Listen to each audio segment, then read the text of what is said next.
Hello and welcome to the Graphics Profiles, the official podcast of Graphics Pro and Graphics Pro Expo, covering the graphics market online, in print, and in person. I'm your host, Regan Dickinson. Our guest for episode 50 is Tim Evans, a longtime sign industry veteran who now specializes in wraps at his company, Pro Sign and Graphics in Columbus, Ohio.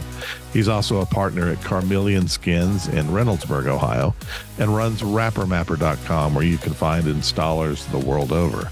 Oh, he also does professional photography at graphics events globally. Whew, this guy is busy. Anyway, we'll get some great insight into the state of the market and what he's learned over the years and from others in his travels. We'll also see Tim at RapsCon as part of Graphics Pro Expo in Long Beach, California, August 18th through 19th. But before we talk to Tim, here's a quick word from this episode's sponsor, Epson. The custom printed t-shirt industry is booming. In the U.S., it is forecasted to reach a value of $3.1 billion by 2025. In this ebook, Epson shares effective ways small to medium direct-to-garment, or D2G, print shops can expand and scale their businesses to make the most of the growing opportunities in short-run t-shirt printing. You can download this ebook at gpro.link/Epson. And to learn more about Epson DTG printers, visit www.epson.com/DTG. And we're back with Tim Evans of RapperMapper.com. Hey, Tim, how are you today? Unbelievable. How about yourself? I'm unbelievable too. So I'm glad we are on the same page there. And, I think that you're a Renaissance man, because you're running several businesses, and that includes a couple of shops, Pro Sign and Graphics in Columbus, Carmelian Skins in Reynoldsburg, Ohio. And you run RapperMapper.com so that you can find installers, vinyl installers around the globe. And you're a professional photographer shooting wraps events around the world. And not to mention your background in commercial sign making, from wide format to neon and everything in between as you came up in the business.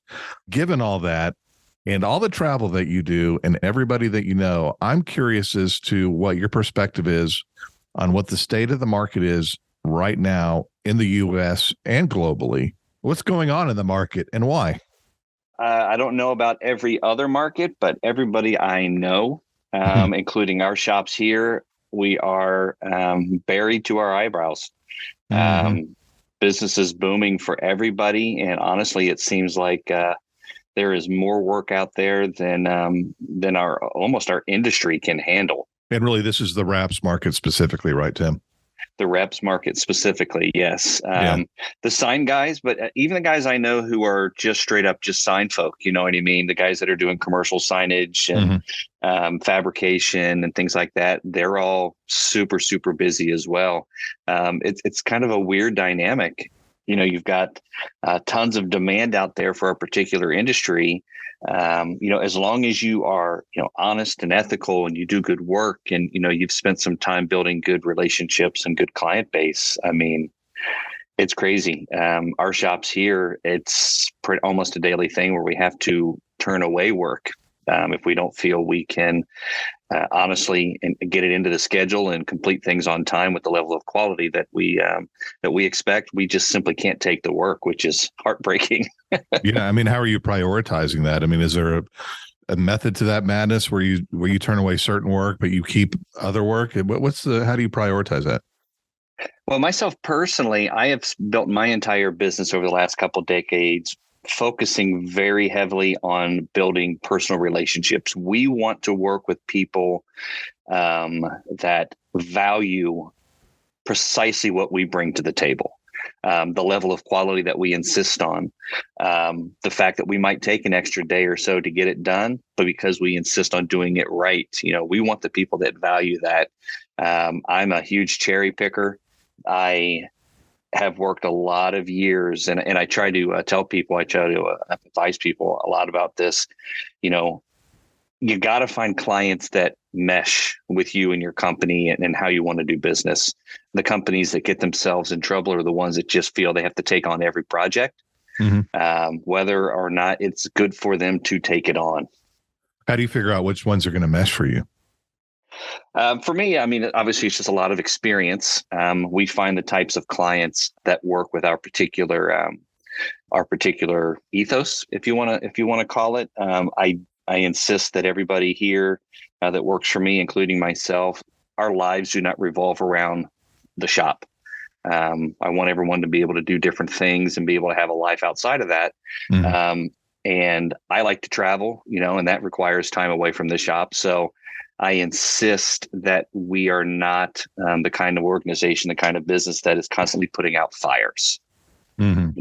Everyone else's emergency becomes my emergency. I have zero interest in that. I like to tell people I have enough gray hair as it is. I don't need to add any more.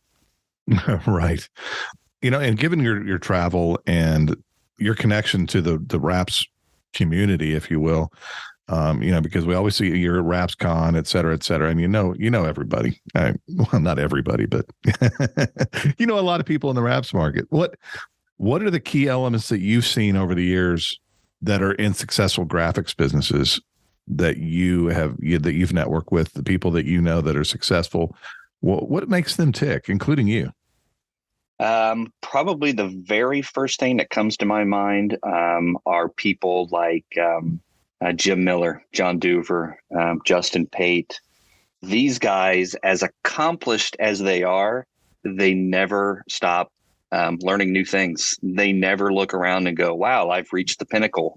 I can't get any better than this. They're right. The first ones to look at you and say, I'm not perfect and I got a crap ton more to learn. So that right there, that's a super critical thing. Jim Miller, I mean, they call him the godfather of raps. The guy's been rapping for 30 plus years, if I recall correctly. Sure. And he'll be the first one to look at you and say, I've never done a perfect rap. I'm still looking for one.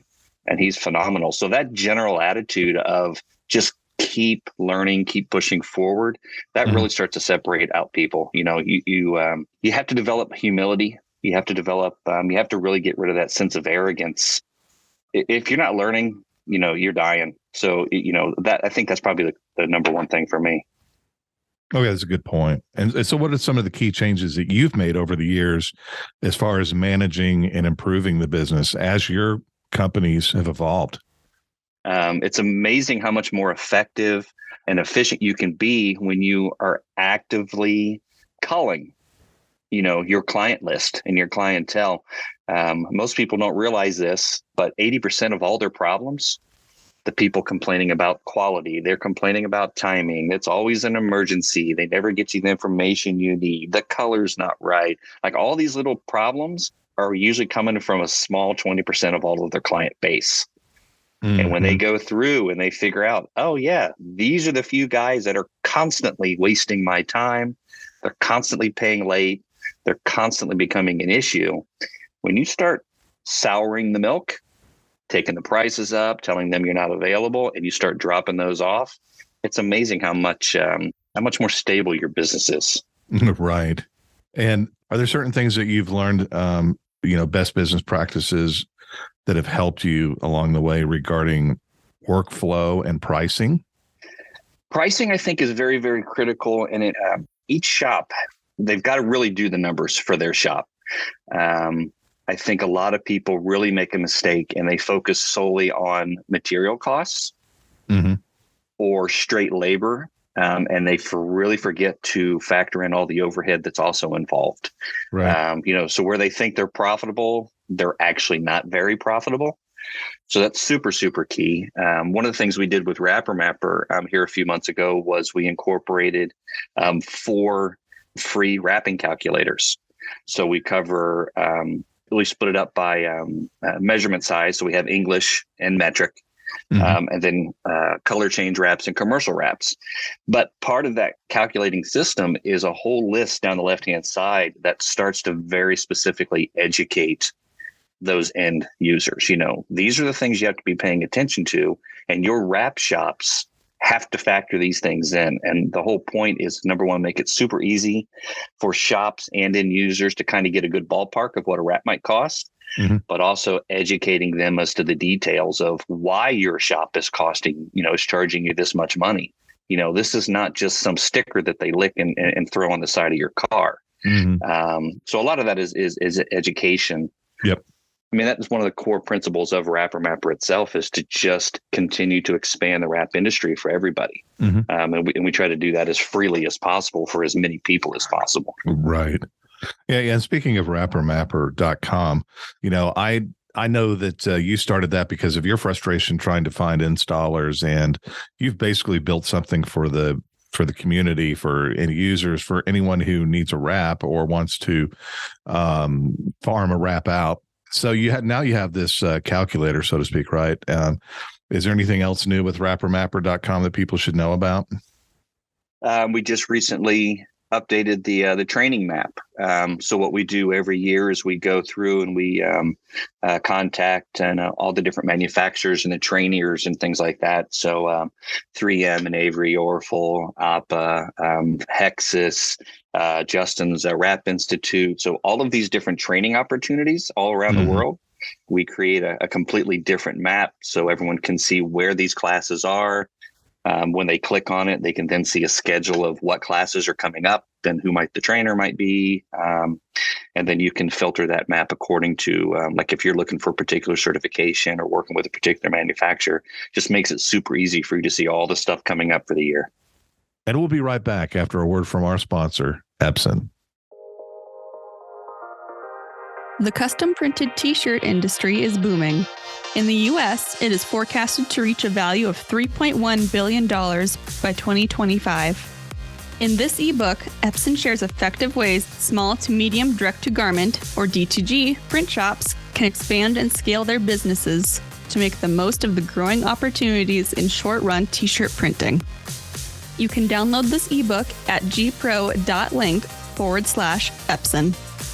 And to learn more about Epson DTG printers, visit www.epson.com/DTG. I'm here with Tim Evans of wrappermapper.com. So I'd like to know a little bit more about Carmelian Skins and how that got started and how it fits into your overall kind of business plan. Yeah, absolutely. So Carmelian Skins actually is the brainchild of my partners there, Bert and Ashley Hagee. Bert came and started working for me several years ago, and super nice guy. We hit it off right off the bat. And he came in and was totally honest and open with me. He said, look, I want to come down here. I want to learn how to wrap. I've done a little bit of wrapping, but one day I want to have my own shop. And you could see the spark in his eye. And I've been doing this long enough, and I've given multitudes of people opportunities. Very, very few people will actually follow through on opportunities they've been presented. I could tell with Bert immediately that he had the drive, and nothing was going to get in his way. So he started working for me. We worked for a few years, and then he's like, I really want to start my own shop. And I was like, okay, how can I help you? For me, it's not a matter of, I don't want competition out there. I encourage it. I want people to have lives. I want people to explore opportunities. And I actively encourage everyone who works for me to go do work on the side if they want to, which I know is like heresy with a lot of shops. A lot of owners look at me like I'm absolutely a madman. But my concept behind it is that I want the people that work for me to understand the full scope of what we do here. You know what I mean? I don't want them to just go, well, I come in, I clock in my 9 to 5, I go home, and they have no understanding or appreciation for everything else that goes in. So I actively encourage folks to do that. So if you take that and you take it one step further, you get a guy that comes in and he is just hell bent on having an awesome wrap shop of his own. I'm going to do what I can to help him get there. So we spent a couple of years building his book of business, and man, him and his wife just hustled and built it to the point where we had to split it off from Pro Signing Graphics because they were just growing too much. Right.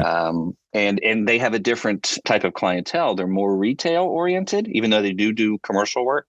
Sure. But they do a lot more like high-end exotics, full wraps and ceramic coating and tinting and things like that. So more restyling type work, which is in it can be disruptive for pro sign and graphics, whereas we're 98% straight up commercial work. Gotcha. So it's a different sales process, different types of clients, all that stuff. Sure. They were able to find a location in Reynoldsburg. And then just a few months ago, that was outgrown in about 3 years, doubled the space, moved again. So that's kind of the evolution of that. So we're partners, but it was all about just working together. That's great. And Tim, if you're a shop that does primarily wraps, vinyl installation, and you wanted to get into paint protection, ceramics, window tint, do you have any recommendations for a shop that's looking at that particular market? One recommendation is for them to understand very, very quickly that while they are sticky films, they are not wraps. Right. So they have to commit themselves to learning the new techniques and the new tools that go with those different types of applications. They're good, profitable products for shops, absolutely. But it's just like when they were learning how to wrap. You have to learn the specifics of those films. Don't go in thinking, oh, it'll be easy. No, you got to take the time, dedicate yourself to learning properly. Okay. And obviously you mentioned the market because you said like Carmelian, which does a lot of that and really kind of focuses on that much more than you do. They also have a different market. They have a different customer base. And so I assume that you have to look at your marketing and who you're going after and who you're talking to and how you drive them to your shop. Absolutely. Is there any particular method or platform that you found to be particularly effective, A, for the pro sign commercial side of things, and B, on the Carmelian skins, more consumer oriented side? I would say probably the bulk of our success on pro sign has been my personal efforts in just networking and building personal relationships myself. And then, you gradually build a more stable client base. Mm-hmm. I haven't had to actively advertise pro sign and graphics in probably 15 years. And we are booked out. I'm booking projects into 2024. And it's been that way for a long time. But again, that's all based on my personal reputation and my book of business that I've built. Mm-hmm. Carmelian, that's a different story, since they are not dealing so much directly with a lot of long-term commercial work. The fact that they do more retail work means that they are having to do the same thing, but it's just a faster turn. Okay. If that makes sense. Yep. Because they might be working with a guy who wants to do this, an awesome matte PPF on a brand new Jeep that they just bought. Well, that guy might not buy another Jeep for another 3 or 4 years. Right. So they're constantly having to find and rotate in new clients. And we've reached the point now that we are regularly dealing with repeat clients who we did something 4 years ago. And they're like, yeah, I just got a new Mustang. We want to do a wrap on it. Right. Cool. Yeah. Yeah. I would assume that something like social media is probably more important for Carmelian skins, for example. Yeah. Yeah, absolutely. Okay, Tim. Well, you know what the music means. I do. Our time is up. Our time is up. Thanks again for your time here. And I want to thank you for all your contributions to the industry. I assume we're going to see you at RapsCon in Long Beach. Yeah. I'm looking forward to it. Rapping on the beach. Awesome. Okay. So, that show is August 18th through 19th. So I'll see you there. And in the meantime, all the best to you and your businesses. Thank you very much, Regan. I appreciate the opportunity. Thanks again to our guest, Tim Evans, and to our sponsor, Epson. Go check out rappermapper.com and Epson at epson.com/DTG. You can download Epson's ebook about expanding your business with short-run t-shirt printing with DTG at gpro.link/Epson. And stay connected to the graphics community at graphics-pro.com. And for regional events dedicated to your business, go to graphics-pro-expo.com or g-p-x.com. The next Graphics Pro Expo is in Charlotte, North Carolina, April 27th through 28th, with classes starting April 26th. When you're there, stop by the Graphics Pro booth and say hi, or even more than just hi. You can subscribe to this podcast and check out all the archives at your favorite platform. It's your choice, Spotify, Apple Podcasts, or SoundCloud. You can also browse the archives at graphics-pro.com. Thanks for listening, and until next time, adios, amigos.